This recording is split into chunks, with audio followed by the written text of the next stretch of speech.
পরমদয়াল পরম প্রেমময় শ্রী শ্রী ঠাকুরের শ্রী রাঙা রাতুল শ্রীচরণে আমার শতকোটি প্রণাম। সকলকে আমার আনন্দিত জয় গুরু। অচল হাট সচল হতে পারে সে একমাত্র আমার দয়াল ঠাকুরই করতে পারেন। এমন চমৎকার একটি ঘটনা।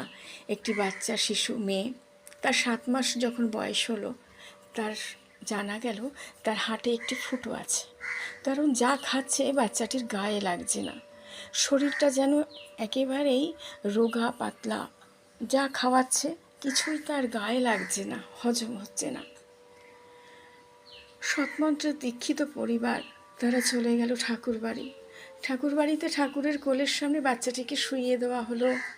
পূজ্যপাদ শ্রী দাদার কাছে নিবেদন করা হলো। তিনি বললেন পিজির ডাক্তার দেখাতে, ডাক্তার যেমন বলবেন তেমন করতে, আর বললেন ইষ্টবৃত্তি ঠিক মতন করতে। সেই আশীর্বাদ নিয়ে বাড়ি চলে আসা হলো। পিজিতে ডাক্তার দেখানো, সেখানে ভর্তি হলো। বাচ্চাটি রইল বেশ কিছুদিন, তারপর ছেড়ে দিল হসপিটাল থেকে।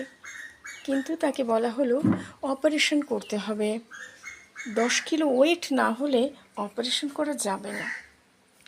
বাচ্চাটি যা খায় তা তো গায়ে লাগে না, কি করে তার ওয়েট বাড়বে, তার কি করে 10 কিলো ওয়েট হবে। এই চিন্তায় টাকা পয়সা জোগাড় করে ভেলোরে যাবে ঠিক করলো। ভেলোরে যাবার জন্য টাকা পয়সার দরকার। এইভাবে করতে করতে বাচ্চা আস্তে বড় হতে লাগলো। বয়স যখন 5 বছর হয়ে গেল, কারো মাথায় আর রইল না যে বাচ্চাটাকে নিয়ে ভেলোরে গিয়েও অপারেশন করাতে হবে। সবাই সেই দিক যেন ভুলে গেল। বাচ্চাটি আস্তে বড় হয়ে প্রায় 5-6 বছর বয়সে মা ডাক ফুটলো। সে মা ডাকতে শিখলো। তাকে স্কুল ভর্তি করা হলো। স্কুলে বাচ্চাটি পড়াশুনো করতে লাগলো।